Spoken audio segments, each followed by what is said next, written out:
Who will be the Browns' next head coach? Well, we now know it's Freddie Kitchens. We didn't last night. Are the Cavs going to win when Kevin Love returns? Are the Indians moving forward or backward in 2019? We talk about it all in this season 3 premiere of the I Still Believe in Cleveland podcast.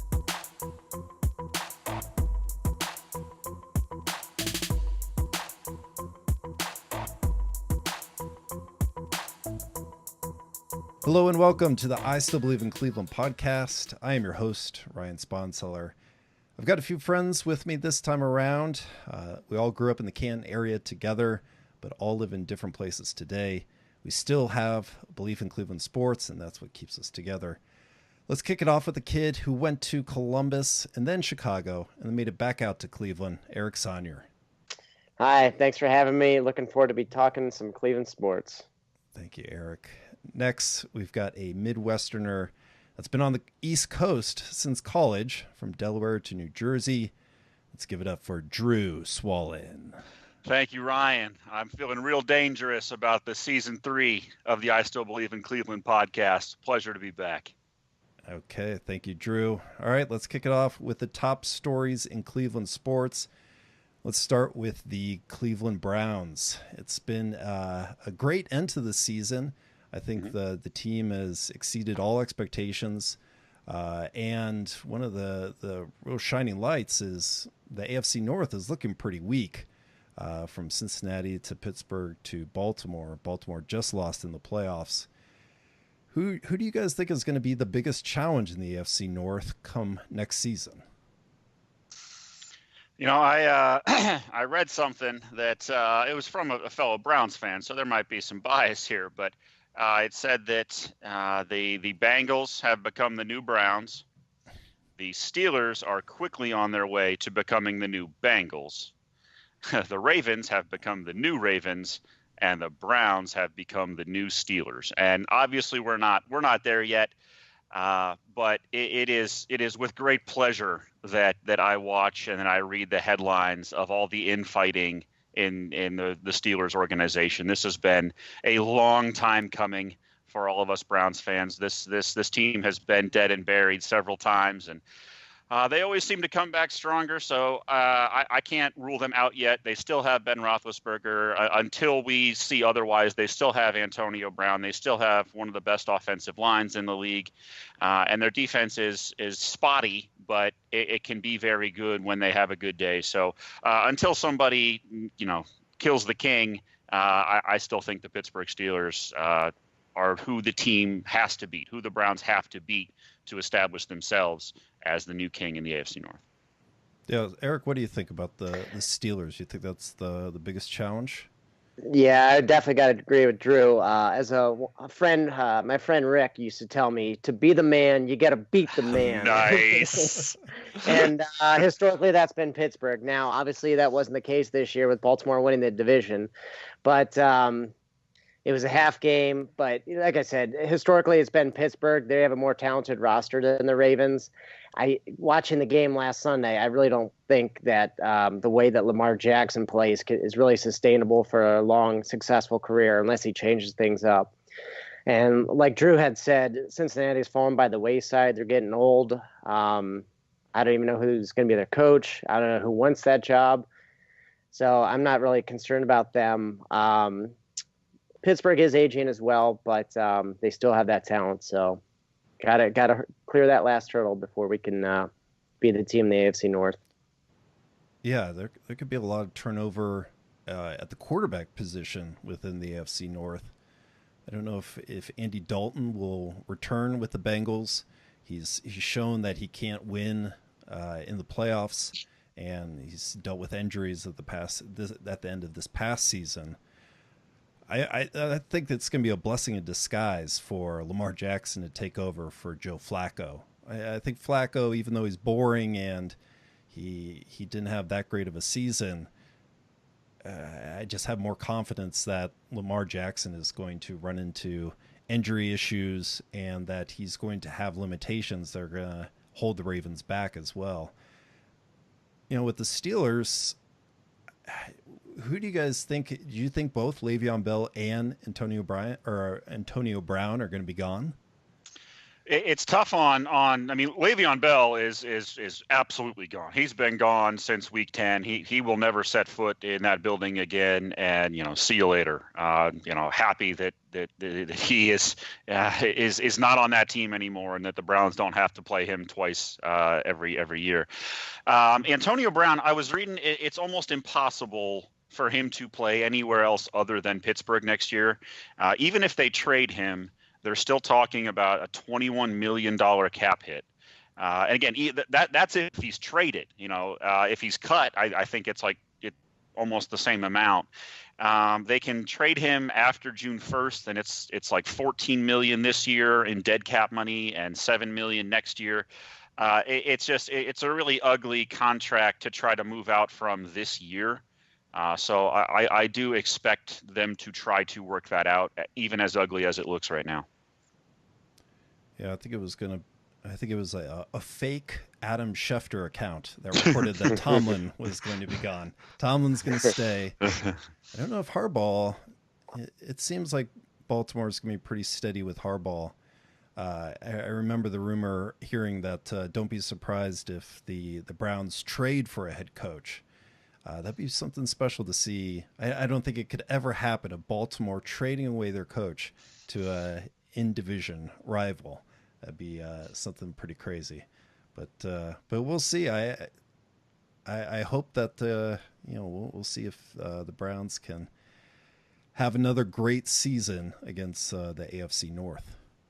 Sure. Absolutely. All right, so let's switch from the Browns to a team that is trending down. The Cleveland Cavaliers. The Cavs are on their way to losing 10 games. At the time we're recording this, they're very much on their way to lose 10. We haven't seen Kevin Love so far this season. Do you guys think this team is going to turn it around, or even with Kevin Love coming back? What are the Cavs going to do for the rest of the season? Well, no. To answer your question, no, I don't think they're going to turn it around. I have heard reports that the original time frame for Kevin Love of early January has been pushed back. There's speculation of the tanking. Are they trying to keep a healthy Kevin off the team a little while longer to confirm losing, I guess? But I believe they have the lowest points per game in the league. I imagine their defense isn't tremendous either. So it seems like this year's all about getting those draft picks. And man, roll out the tank. Just roll it out. I hope Kevin Love, he's one of my favorite players of all time from what he's done for this Cavs franchise. It also helps that Andrew Wiggins is routinely booed at home now, that we didn't really give up much for him. But yeah, I love Kevin Love. He's one of my favorite players, but keep him off. I'll keep him off this team. The more games this team loses, the better this year. They're not going to make the playoffs. Even if they did, they wouldn't do anything in there anyway. This is not a roster to compete this year. It's built around a superstar player with marginal at best talent around him at this point. And so what they have to do is get a superstar player. And even if they miss out on the Zion Williamson sweepstakes, there are still several other very good players available in this draft. R.J. Barrett, Cameron Reddish, that's just from one team. Keldon Johnson, and then there's some other players. There's the center for Maryland, Fernando, I think. There's a lot of talent in this draft, and if you can get one of those top 3 or 4 picks, you're going to get a really good player that you can build around. So it would be much worse if the team started winning a couple of games and ended up drafting 6th or 7th, and then you don't get the superstar type talent. Yeah, I would agree. That seems like the worst case scenario. Just getting yourself out of. I think fans are so set up on thinking we're going to get one of those Duke players. One of those, there's 3 players that would make this losing season worthwhile.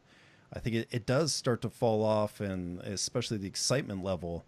There's so much tied to those Duke players, and it's just like a sweepstakes. But you look out to Oregon, I think it's Mhm. Bowl, the Minute Bull Bowls. Bull. Like, I think that'd be a letdown if we don't, if we wind up with a player outside of one of those Duke stars. And Right. yeah, I think it'd be really disappointing if we can get Zion Williamson. That's one of the top players that could almost replace LeBron when it comes to excitement and getting people back in the queue Mhm. and getting this team back on the right track. I'm worried though, the negative impacts to some of our younger players like Colin Sexton. He's had some good games. I think he's also just really young. It seems like his development this year has been stunted, or it just hasn't been the smoothest thing for him to turn into a star. And then you have some, Luka Doncic is someone everyone's fawning over in his development. Um, I'm worried about who's left over and how well they're going to continue to play in future seasons. Yeah, it makes sense. Sorry, Eric. Yeah, you're fine. It makes sense. It's tough. Colin Sexton is in a really tough spot. Being asked to lead a team when the old leader was the GOAT, the greatest of all time. Right. That's hard for a 19-year-old. But I do like that he's getting a lot of minutes. There is some young talent. Larry Nance Jr. Tristan is not young anymore, but they have some big men. They just have nothing in terms of athleticism on the wing. And there's one other player. You mentioned the three players from Duke. Keldon Johnson from Kentucky. He's a wing player, 6'6". He's another guy that I would be very happy to end up with. So. It's going to be tough this year, but Colin Sexton is mentally a pretty tough kid, and I think he's going to be just fine. Yeah, I mean, I would agree. I didn't see too much LeBron mentoring. He was just kind of like, "Hey, I'm awesome. Just watch me play. Get open. You can hit some shots." So, I mean, yeah, I think there'd be some mentorship would really help Colin Sexton out. Maybe Kevin Love can give us a few pointers, but once he gets another star player to play with next year, Mhm. hopefully from Duke, I think that's really going to facilitate his game in 2019 and beyond. All right, let's move it on to the third Cleveland team, who might not be moving up as high as the Browns, but that is still to be seen. That's the Cleveland Indians. This offseason has been marked by a lot of the Indians' star players leaving. Well, we've had Yan Gomes, Edwin Encarnacion. I think some untapped potential in Yandy Diaz. A lot of the Indians' lineup has been going to other places. There's still quite a few people remaining, but what are your guys' expectations for the Indians in 2019? Well, I think unfortunately they're going to take a step back in terms of division or overall record, but I could still see them winning the division. I believe their starting pitching is still pretty solid, but they're going to have good contributions by both Shane Bieber and Mike Clevenger, as well as continued health, provided they don't trade away Bauer or Kluber. Continued health by those two, as well as Carrasco. Wild card is Danny Salazar. I don't expect anything or very little from him, but hey, you never know. In the field, I don't really. I understand. I understand was the thought behind the Yan Gomes is saving money, but apparently we picked up a Kevin Plawecki. So,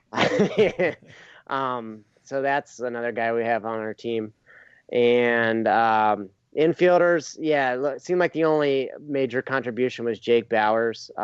Very young guy, pretty raw. I don't have a whole lot of hope. I mean, maybe he can just spring into action and tear the cover off the ball. And the outfield outfield scares me. I mean, I don't. I mean, we got Greg Allen's. He's okay. He's Hugh? good from time to time.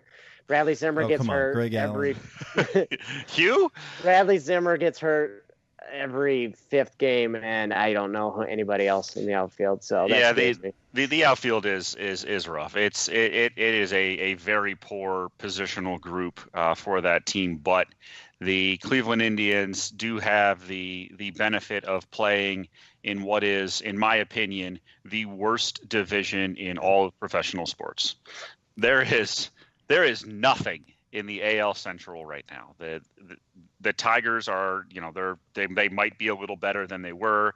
The Royals, the Twins, the White Sox are one of the worst teams in baseball last year. That division is so bad that almost by default, just based on the pitching that Eric just mentioned, that the Indians are going to be in the playoffs, which is more than we can say about the Browns this year, certainly more than we could say about the Cavs. And when you get into the playoffs and you have three excellent pitchers, Kluber, Carrasco, and my guy Trevor Bauer at Bauer Outage, one of the finest follows in Twitter that you can find.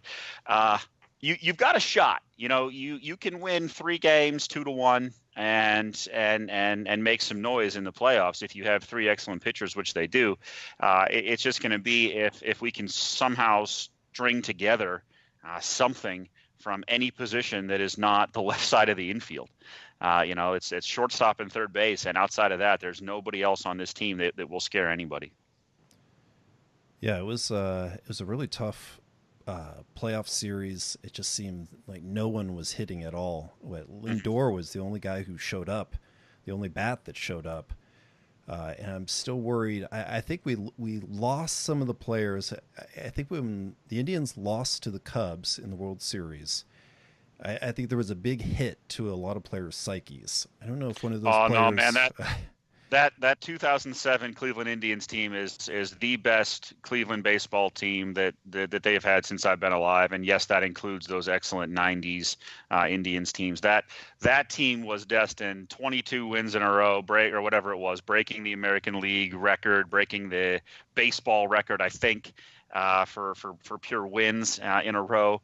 And you go up 2-0 on the Yankees and end up getting, losing 3 straight. That hurt. That was the one that did it. Losing that series hurt a lot. Yeah, I think that the whole series, not to rehash all negative stuff, but it is Cleveland sports. But I think that whole series turned around on that home run by Aaron Judge off Carrasco in Game 3. And then, the wheels kind of came off after that. So whatever they can do to still a playoff team. We're still talking about a playoff team with 3 excellent pitchers. So there's always a chance when you have that. Yeah, pitching staff I do really like. I like that they kept Kluber and Bauer. Yeah, you got to give them a hand for keeping Brad or signing him through a trade or trading for him this past season. With Cody Allen and his struggles, I can't tell if Cody Allen started to fall apart because Brad Hand was on the team and it was sort of a hit to his confidence. If that sort of pointed to his end on the team. I just think they figured him out, man. He had a really good 2016, one of the best closers in the league. And in 2017, he was keeping it together. He was a little shaky, but he got the job done. And last year, as people got more and more film on him, more and more tendencies of what he liked to do, I think they've started to figure him out. It's hard, most relief pitchers run into that at some point, unless you're one of the all-time greats. Yeah, most relievers have 2 to 3 pitches. I mean, if you got one of them's going to be a 98, 99, 100-mile-an-hour fastball, then you got to have a good curve or changeup. For whatever reason, his curve wasn't curving, his change wasn't changing, his fastball wasn't too fast. So, it's tough to see it. And I went to a game last year, and he came in the 6th inning, I believe. They were up 1. They lost by a run after the 6th inning. Yeah. So, I mean, it didn't matter when you put him. It's something must be between his ears, or his just arm doesn't got it anymore. Yeah, I think if they can add, if they can get one more bullpen arm, that the pitching will be really solid because they still have Andrew Miller and they still have Brad Hand, and that's an excellent 8th and 9th inning option. Andrew Miller's gone. Oh, he is? Yeah. Oh, wow. Went to the Cardinals. And that is a loss, but the 2018 Andrew Miller, we didn't lose a whole much from him, but 2016 and part of 2017 Andrew Miller, that's a loss. So, Yeah, I don't know. I don't know what they're going to do there. Need another But, bullpen arm. right. I would agree. But yeah, if they make it back to the playoffs, I think they'll definitely exceed a lot of expectations and make a lot of Tribe fans happy in 2019. So let's move on to our question of the day, and it's a question that many people have been talking about on Twitter.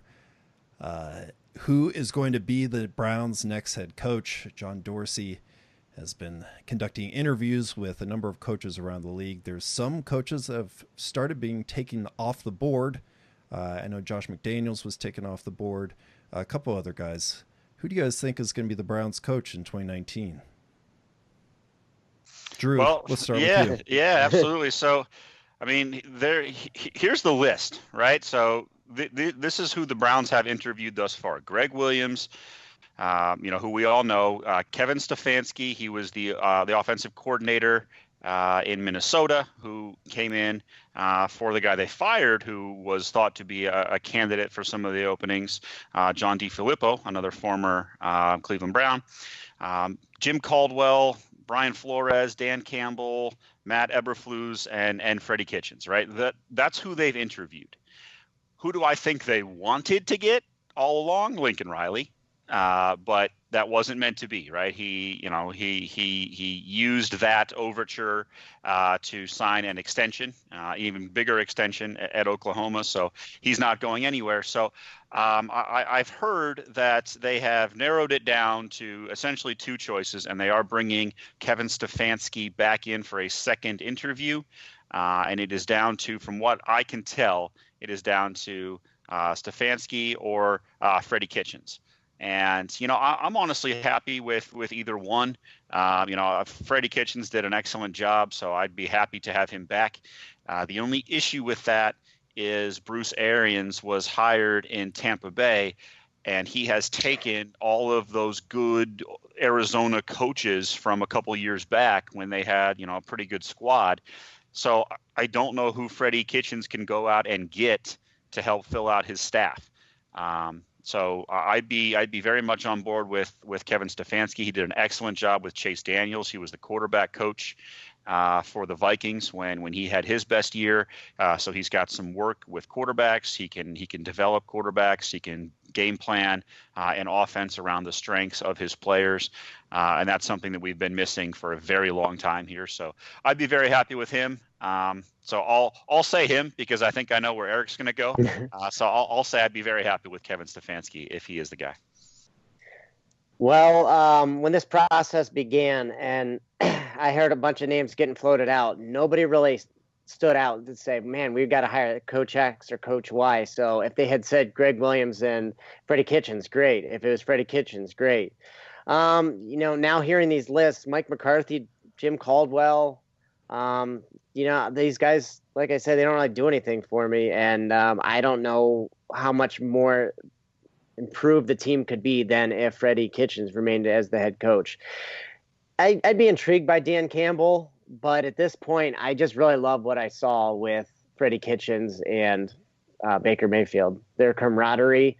And I know it's not the most important thing, but the play calling and some of the imaginative plays he called, and he called different plays off of his original plays to throw off the defense is stuff I've never seen from the Cleveland Browns, at least.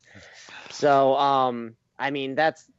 and you want to have a coach that gets along with his quarterback and has a great, like I said, great relationship. And Freddie's that guy. Not saying the other ones couldn't, but that's something I saw firsthand.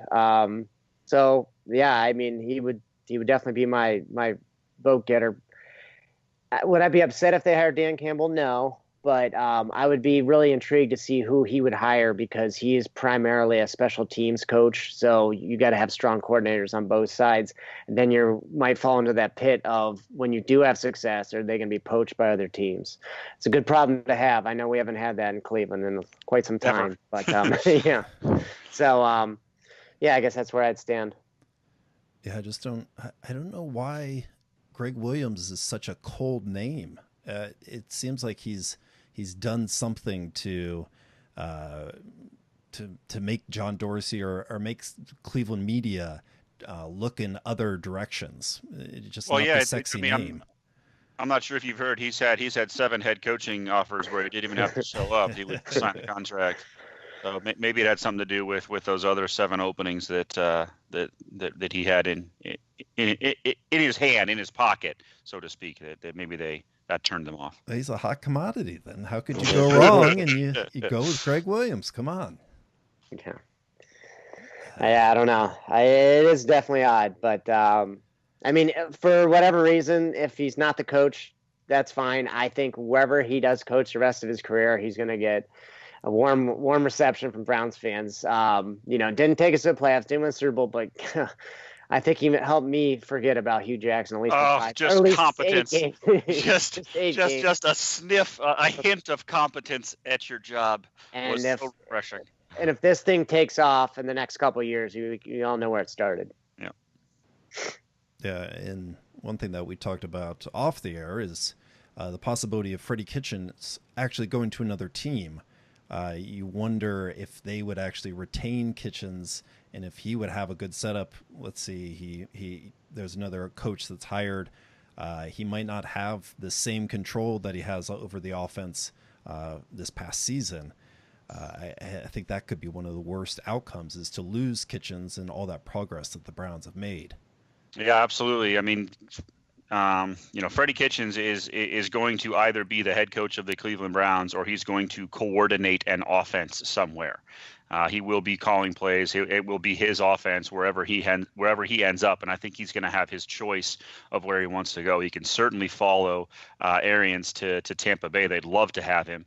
I think there's probably some better openings out there, but yeah, he's somebody that it would hurt to lose. There's no doubt about it. But if the organization decides that there's a better leader for this team, I think the head coach position is incredibly important to get right. And I don't want to get that wrong and to give it to Freddie Kitchens if he's not ready for that responsibility yet. Yeah, it's hard to disagree with that. It's such a huge decision, and it's just a tough game of is Freddie ready? Or it's just a matter of if he's not ready, when will he be ready? And if you wait too long, you might never have him as a coach at all. It's a tough decision, and I really have a lot of faith in John Dorsey. Obviously, he's really did a great job of drafting players, bringing in players, free agents this past season. I think he should be able to do the same thing with coaches. I think the Plain Dealer now has their headline, if Kitchens is hired, is Freddie ready. Perfect. All right, let's you move heard on. it here first. Let's move on to our final part of our conversation, and that is the final plea, where we get one last promo from Drew and Eric to talk about Cleveland sports. And the question for this week, we talked a little bit about expectations with the Indians, but for 2019, who do you think is going to exceed expectations the most? The Browns, the Cavs, or the Indians? Eric, let's start off with you this time. Well, I'm going to pick the team that's probably going to have the highest expectations, and maybe I'm just wearing my orange and brown glasses, but I'm going to pick the Cleveland Browns. Looking at let's just start off with, we got Baker Mayfield, we got Myles Garrett, we got Denzel Ward, we got Nick Chubb. We have a whole 11 draft picks, I believe. Obviously, we're probably not going to be drafting 11 people. Hopefully one of them's a kicker. But we got the free agency class. We got John Dorsey. Then you take a look at their schedule. We got games against Arizona, and now their newly hired coach, Cliff Kingsbury. You think Baker Mayfield's not going to have chip on his shoulder for that one? I can't wait for that game. Hugh Jackson, is he going to be in Cincinnati? That's 2 more games, 2 more slam dunks. They got the AFC East. They got Sam Darnold, who was not tremendously impressive in his rookie year, hurt for most of it. You got the Dolphins, who have a new coach, and is Tannehill going to be there? Josh Allen can throw a 60-yard pass, but he can't throw. He completes 1 out of every 10. And we had our aforementioned AFC North, who's kind of in shambles. So I really think this is going to be a great season for the Browns, and I think they're going to exceed expectations. All right, Drew, let's hear it. Yeah, the expectations is a funny word in this particular instance, because up until this year, my expectation for the Cleveland Browns was, I hope they come out of the tunnel and everybody has their jersey on correctly. That was my expectation. Let's not fumble the opening kickoff. Let's go out there and do our best to keep it close through halftime, right? So the expectations for the Browns are much higher now, where if the team goes 9-7 and misses the playoffs, that's going to be a letdown.